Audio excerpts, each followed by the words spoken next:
ಎಲ್ರಿಗೂ ನಮಸ್ಕಾರ. ನಾನಿವತ್ತು ನಿಮಗೆ ಪರಿಚಯ ಮಾಡಿಕೊಡ್ತಿರೋ ಗಿಡ ಯಾವುದು ಅಂದರೆ ಈಚಲು ಗಿಡ ಅಥವಾ ಹಿಡಿ ಹುಲ್ಲಿನ ಗಿಡ ಅಂತಲೇ ಹೇಳ್ಬೋದು.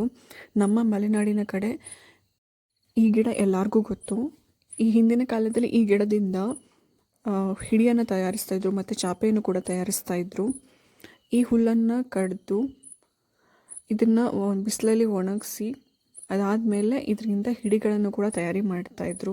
ನಿಮಗೆ ಗೊತ್ತಿರ್ಬೋದು, ಏಪ್ರಿಲ್ ಮೇ ಟೈಮಲ್ಲಿ ಈ ಗಿಡದಲ್ಲಿ ಒಂದು ಹಣ್ಣು, ಖರ್ಜೂರ ಥರದ ಹಣ್ಣುಗಳು ಕೂಡ ಬಿಡ್ತವೆ.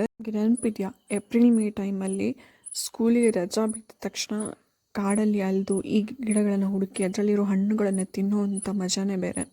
ನೀವು ನೋಡ್ತಾ ಇರ್ಬೋದು, ಈಗ ಈ ಈಚಲು ಗಿಡದಿಂದ ಗರಿಯಿಂದ ಈಗ ಹಿಡಿಯನ್ನು ತಯಾರಿ ಮಾಡ್ತಾ ಇದ್ದಾರೆ. ಈಚಲು ಗರಿಗಳಿಂದ ಹಿಂದಿನ ಕಾಲದಲ್ಲಿ ಚಾಪೆಯನ್ನು ಕೂಡ ತಯಾರಿ ಮಾಡ್ತಾಯಿದ್ರು. ಅವ್ರ ಹತ್ರ ಅವಾಗ ದುಡ್ಡು ಇರ್ತಾ ಇರಲಿಲ್ಲ. ಸೊ ನೈಸರ್ಗಿಕವಾಗಿ ಏನು ಸಿಗುತ್ತೋ ಅದರಿಂದ ಮನೆಗೆ ಬೇಕಾದಂಥ ವಸ್ತುಗಳನ್ನು ಅವರು ತಯಾರಿ ಮಾಡ್ಕೊಳ್ತಾ ಇದ್ರು.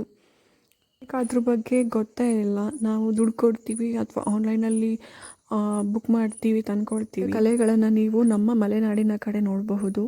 ಮತ್ತು ಈ ಥರದ ಕಲೆಗಳು ಹಳೆ ಜನರು ಎಲ್ಲಿರ್ತಾರೋ ಅಂಥವ್ರಿಗೆ ಮಾತ್ರ ಈ ಥರದ್ದೆಲ್ಲ ಗೊತ್ತಿರುತ್ತೆ. ನಮ್ಮ ಇವಾಗಿನ ಜನರೇಷನ್ ಅವರಿಗೆ ಈ ಥರದ್ರ ಬಗ್ಗೆ ಏನೂ ಗೊತ್ತೇ ಇಲ್ಲ. ನಿಮಗೂ ಕೂಡ ಈ ಈಚಲು ಗಿಡದ ಬಗ್ಗೆ ಗೊತ್ತಿದ್ದರೆ ಕಾಮೆಂಟ್ ಮಾಡಿ ಸ್ನೇಹಿತರೆ. ಧನ್ಯವಾದಗಳು.